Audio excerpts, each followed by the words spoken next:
This is Beyond a Reasonable Doubt with your hosts, Mark Garrigus and Adam Carolla. Yeah, get it on. Got to get it on. No choice but to get on. Mandate. Get it on, and welcome to the best 15 minutes or so in the universe. It's Beyond a Reasonable Doubt. I'm Adam Carolla. It's Mark Garrigus in where? New York City, but I'm projecting myself onto the beach. It's raining outside, and I just refuse to accept it at this point. He's wearing his Hawaiian shirt, and he's in front of a tropical I put the Hawaiian screen. shirt on. I got the background.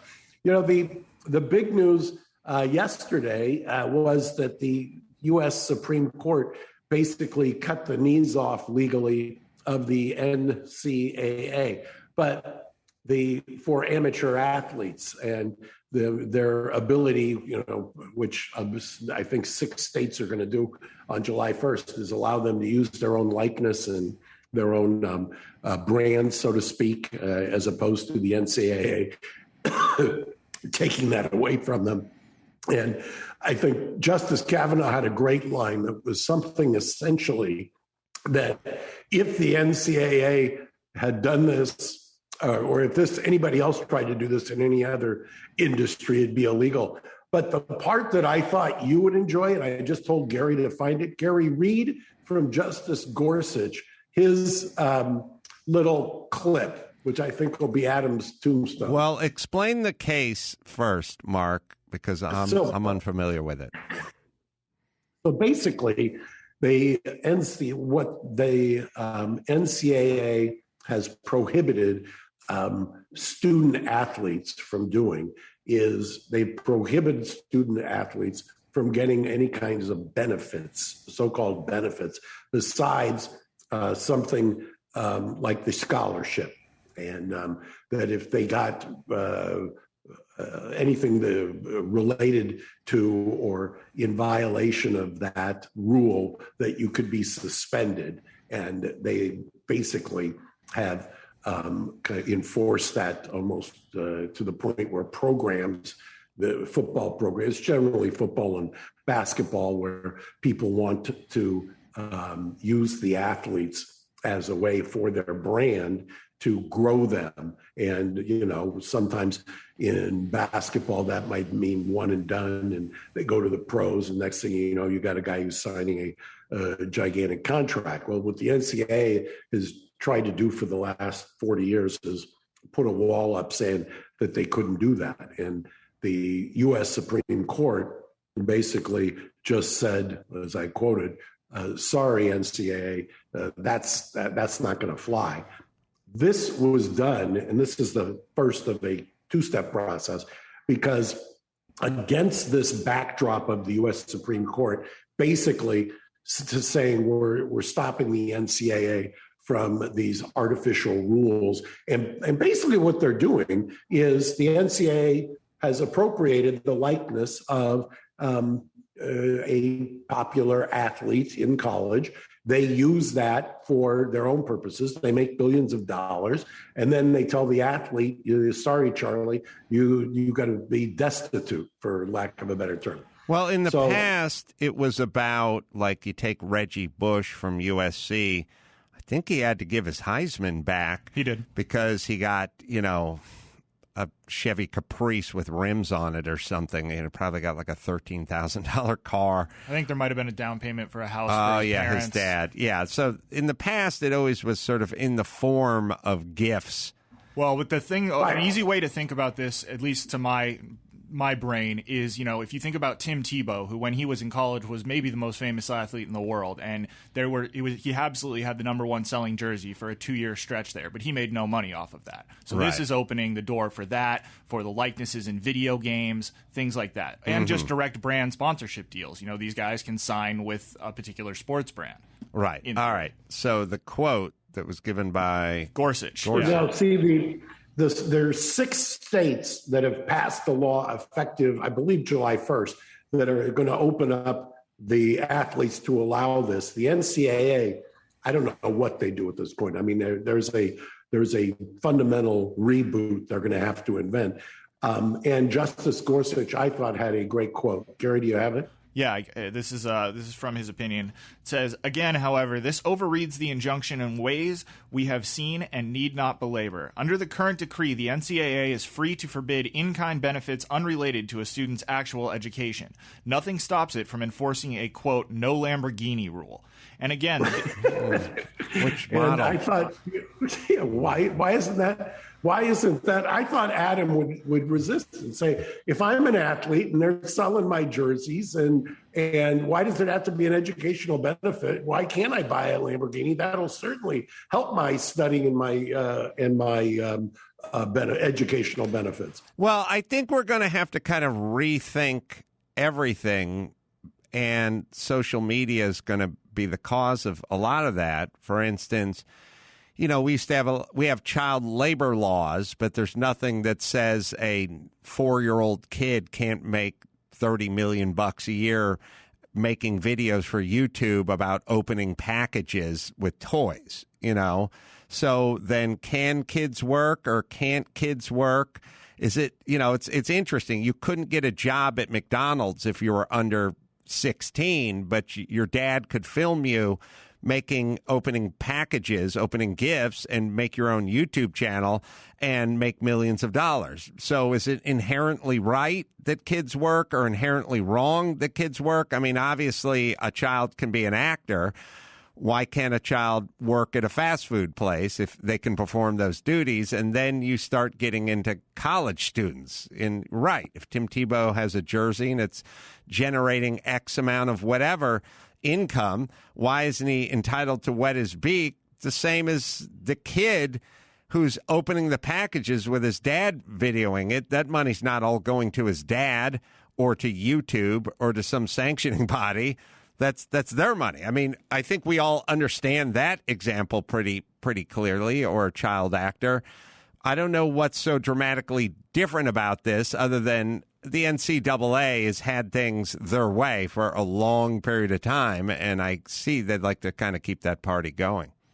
Yeah, you know, the first thing I thought of yesterday was Jerry Tarkanian, who battled with the NCAA for so many years, and they just basically, he just single-handedly ahead of his time pointed out all of the illogic and crazy kind of mentality that the NCAA was. So much of this, I think, we're in for a sea change in what's going to happen. I don't know how. I haven't thought it through as to how it may play out, but it certainly, I think, is going to, you know, those 6 states that allow for college athletes to get the Lamborghinis are going to have an incredible recruiting advantage over the other 44. I mean, can you imagine you go to Texas or Florida versus California? If you can make $1 billion, how effective is it going to be for the coach to come visit your family and tell you, I'm going to give you an education, son, and it's going to be great? And they're going to say, yeah, but are you going to make you're going to make my family wealthy? You're going to do this? You're going to do that? Oh no, I can't, because our state doesn't allow you. That you can go be a materialist in another state. Jerry Tarkanian famously bit towels. He had a towel, put that towel in his mouth, and he bit the towel. And it made me think about the nuances of life, which is you bite a towel and you're a Hall of Fame college basketball coach, but you bite a pillow and somehow you're the disgrace of the community. I never really thought about the nuance between pillow biting and towel biting, but thanks for bringing that up, because it made me entertain that thought. There's Jerry. There's Jerry right there. Famously coach of UNLV for a long time, and then went somewhere else. Long Beach and Fresno State. Yeah. The Armenian connection. Oh, absolutely. Absolutely. One of the greatest moments of my life was having him over to the house in La Cañada. He was something. And then when they consecrated the Armenian church in Las Vegas, Danny brought him over there, and he was in a wheelchair then, but He was so far ahead of his time. He and Ara Parsegian are the two Armenian iconic coaches of all time.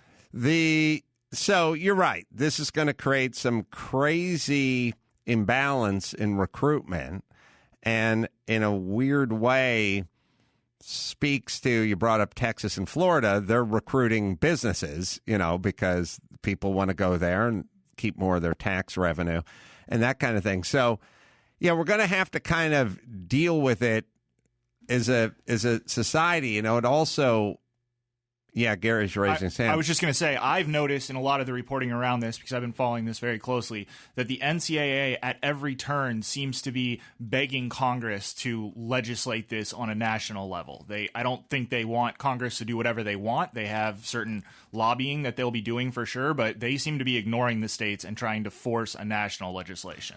Well, globally, we're talking about it as it pertains to corporate taxes. We're trying to dictate to the world that, look, it's got to be 27% or 31% or whatever the corporate tax is, because if we do it at 30% and, there's some island nations going to do it at 10%, then everyone's just going offshore, or European nation or whatever nation. So, obviously, we've figured out what this is. I mean, we've figured out that if this place is doing it, then all the corporations will just go set up their headquarters in Ireland.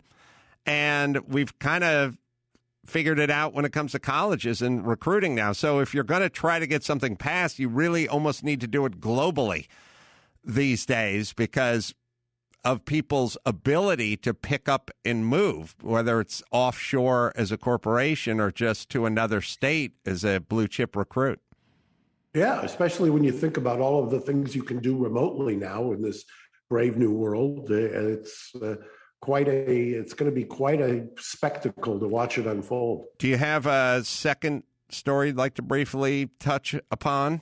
I was going to briefly touch upon one other story, because we may have a guest, a fan of the show, on Saturday. But there was an article that Gary and I were looking at. I sent it over to Gary, talking about that the FBI on January 6th is now saying that there's information that was available prior to the 6th about encouraging violent overthrow.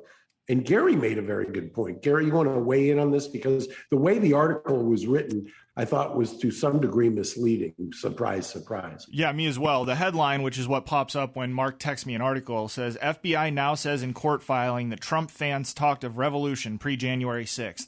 And the way the article is written is sort of to suggest that the FBI had all of this information before the 6th and didn't act on it and didn't provide any intelligence directives to those who might have been in danger at the Capitol. But when you read into the quotes that they're basing that off of and the filings that they're basing that off of, which are in court proceedings against some of the people who were there on the 6th, there's no reason to believe that they didn't discover all of this information that was available pre-January 6th in their subsequent investigation. This article is trying to lead you to believe that they did, but there's no reason that they couldn't have just gathered this all later after the incident. And I really don't like the idea of blaming the headline in this case, because as Gary pointed out, it's really the way that it was presented as to the reader. When the reader reads it, it appears that it's kind of a head fake. There's an interesting other story in my conspiracy theory file that I can pull out, which is there's more evidence, or more and more evidence now, that there was a lot of FBI agents in amongst the rioters, and that they'd infiltrated some of those groups, and in certain cases may have been provoking them and working with them as agitators, as sort of informant agitators, which has happened a couple of times historically. So there's a whole new interesting angle of the FBI and agents being on the ground, obviously not wearing the windbreakers, but as part of the group who was involved with the insurrection and maybe even agitating for that in order to then, make the arrests and there's also a lot of stories about a lot of those guys are still being held. A lot of the January 6th guys are just sort of in prison or at least being detained in almost perpetuity. And why is it that they're not having they're having their rights sort of dismissed and being withheld? So that's an interesting follow-up that we can get into. Follow-up. And we'll tease that and see if I can get one of our avid listeners to phone in on the big show, because you may have a question or two for this person if you will allow me to have you have a conversation with him. Well, you can watch our YouTube channel, Reasonable Doubt, youtube.com/Reasonable Doubt podcast. And you can go to adamcarolla.com for all the live shows coming to a town near you, such as Alaska, coming up June 3rd. What do you got, Mark? July 3rd for Alaska. By the way, I don't know if you noticed, I follow these things. Your show that I believe was from Colorado shot up to the near the top of the charts when you released it. Oh, well, thank you, Mark. Yeah, you should. The live shows are quite entertaining, but I've got to give the liver a break for a while before I do the next one. What recollection do you have of any live shows? That's the big question. So until next time, Adam Carolla for Mark Garagos saying mahalo. Thanks for listening to Beyond a Reasonable Doubt. Stay tuned for more bonus episodes coming soon.